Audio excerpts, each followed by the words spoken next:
মারিয়াম বলেছিল, মারিয়াম যখন সন্তান নিয়ে গ্রামে ঢুকলেন তখন জনগণ বলল, ছি ছি ছি ছি ছি, তোমার বাপ তো ভালো মানুষ ছিল, তোমার মা তো ভালো মানুষ ছিল, তুমি অবৈধ সন্তান নিয়ে বাড়িতে ফিরলে, জেনার সন্তান নিয়ে। তখন মারিয়াম তো বেকায়দায়, তখন মারিয়াম হাত দিয়ে ইশারা করে দিলেন, আমি কথা বলবো না, কোলে যে বাচ্চা আছে সেই কথা বলবে। তখন ঈসা আলাইহিস সালাম বললেন, আমি হচ্ছে আল্লাহর বান্দা, আমি নবী। রাসূল সাল্লাল্লাহু আলাইহি সাল্লাম বললেন, কামলা মিনার রিজালে কাসীর ওয়ালাম ইয়াকমুল মিন নিসা ইল্লা সালাসা। পৃথিবীতে বহু মানুষ বড় বড় মর্যাদা পেয়েছে, বড় বড় জান্নাত পাবে, মহিলারা তেমন বড় বড় জান্নাত পাবে না, মাত্র তিনজন। এক, বিনতে ইমরান, ইমরানের মেয়ে মারিয়াম।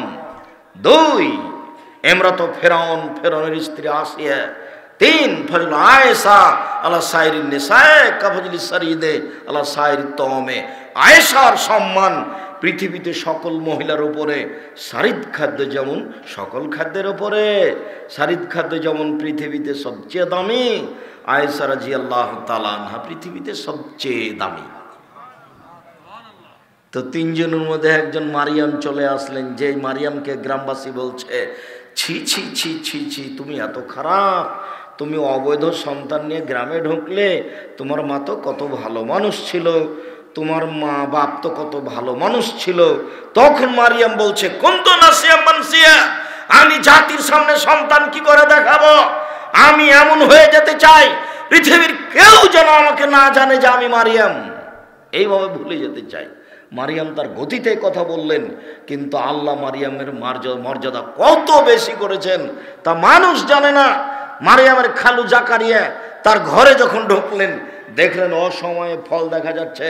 শীতের দিনে রাজশাহীর ফজলি আম। কি ব্যাপার মারিয়াম, তোমার ঘরে শীতের দিনে অসময়ের ফজলি আম কেন? ওখানে কিন্তু ফজলি আম ছিল না, আপনি ফের উল্টা বুঝিয়েন না। অসময়ের ফল থাকতেও পারে।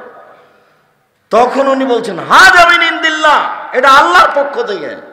তার মানে মারিয়ামকে আল্লাহ সরাসরি নিজের থেকে খেতে দেন। তাহলে মারিয়াম কত দামি মানুষ।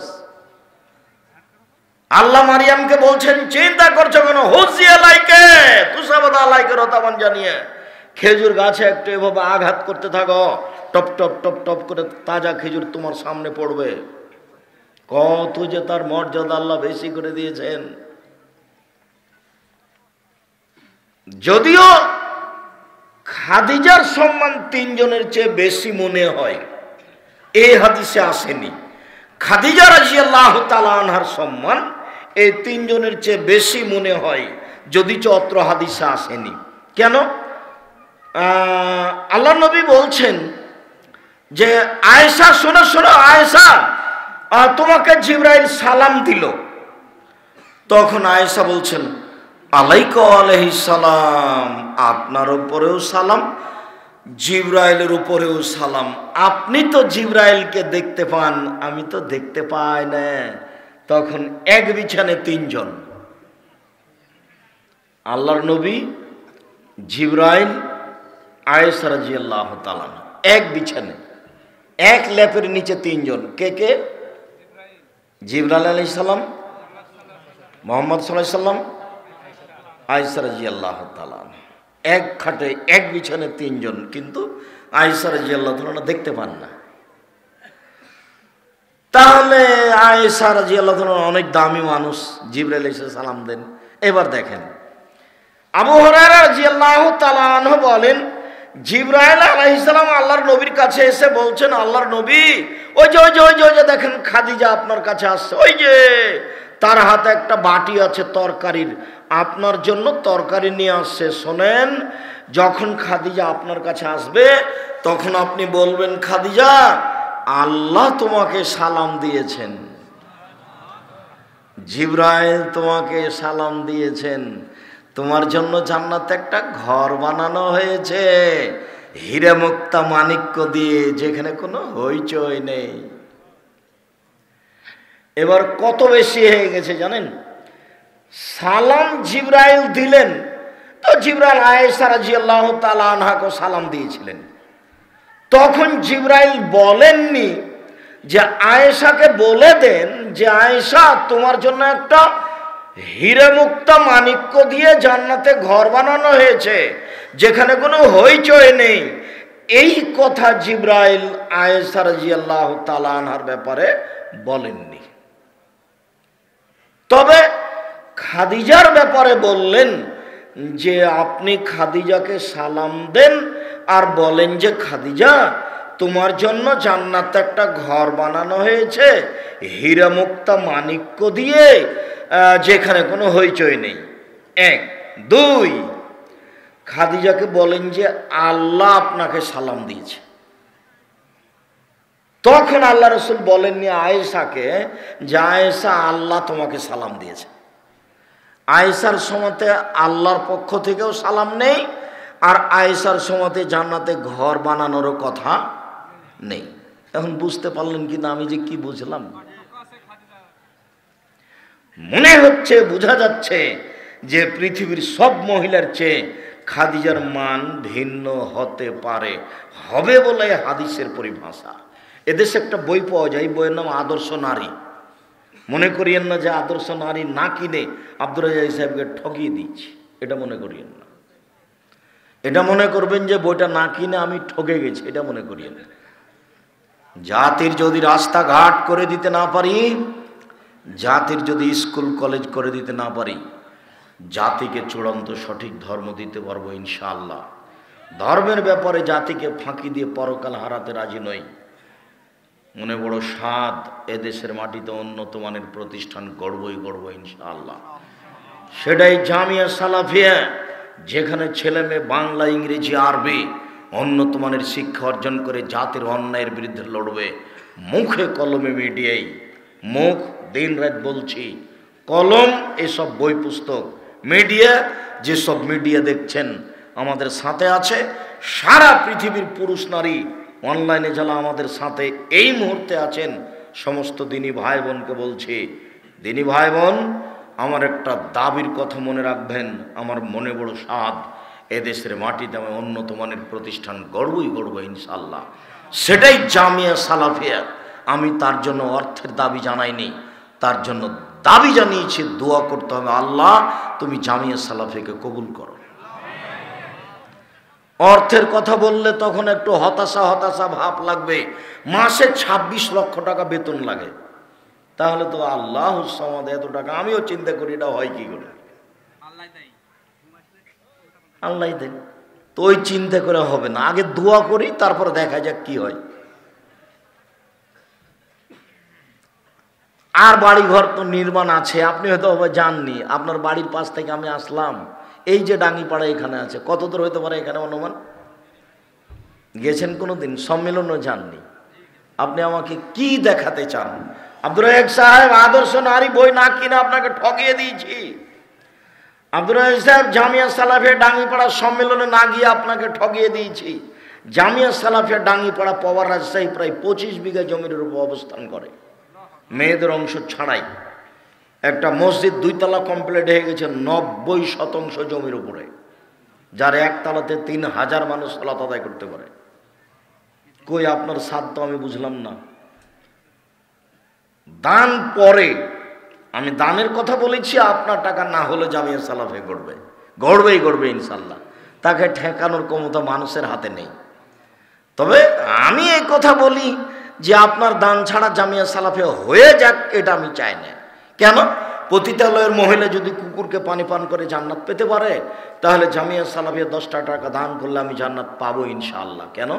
জামিয়া সালাফিয়া এমন একটা প্রতিষ্ঠান যেখানে কোনো শিরক হয় না, যেখানে কোনো বেদাত হয় না, যেখানে কোনো দলীয় দাপট থাকে না। কেউ কোনো দল সংগঠন করতে পাবে না, ছাত্র হোক শিক্ষক হোক, সব একবারে দল সংগঠন মুক্ত থাকতে হবে। কেউ কারো বিরুদ্ধে কথা বলতে পাবে না, বিরুদ্ধে কথা বলার কোনো সুযোগ নেই, মন্তব্যের কোনো সুযোগ নেই, মন্তব্য চলে না।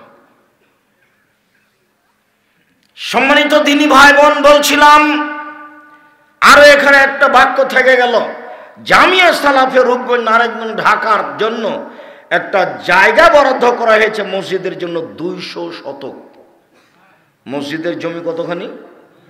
200 শতক জমি রেডি, অস্থায়ী মসজিদ রেডি, স্থায়ী মসজিদের কাজ শুরু হচ্ছে, যার একতলাতে 10,000 মানুষ একসাথে সালাত আদায় করতে পারবে। প্রায় 50 বিঘা জমির উপরে এই প্রতিষ্ঠান, প্রায় 50 বিঘা। মাঝে মধ্যে দেখতে যাওয়ার সাদ করবে না, আমি তো ঘন ঘনই যাই, প্রতি বৃহস্পতিবার শুক্রবারেই যাই। আপনি কেন যান না? যাবেন এক একবার।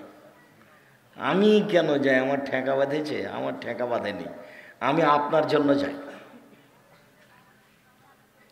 সম্মানিত দিনী ভাই বোন, বিশেষ প্রার্থনা, মহান আল্লাহ বলেন উদুনি আস্তাজিব লাকুম, পৃথিবীর মানুষ তোমরা প্রার্থনা করো, আমি তোমাদের প্রার্থনা কবুল করব। পৃথিবীর মানুষ তোমরা আমাকে ডাকো, আমি তোমাদের ডাকে সাড়া দিব। মহান আল্লাহ বলেন উদু রাব্বাকুম তাজাররা খুফিয়া, পৃথিবীর মানুষ তোমরা তোমাদের প্রতিপালকের কাছে প্রার্থনা করো অতীব গোপনে, অতীব বিনয়ে, অতীব গোপনে, অতীব বিনয়ে, চুপে চুপে ডাকো, প্রার্থনা করো।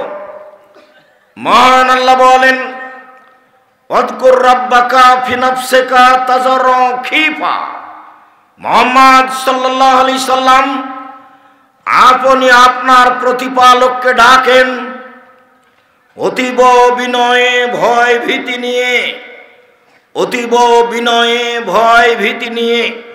ওয়াদুনাল জাহর মিনাল কওলি বিল গুদবে ওয়াল আসাল, নীরবে ডাকুন, সরবে নয়।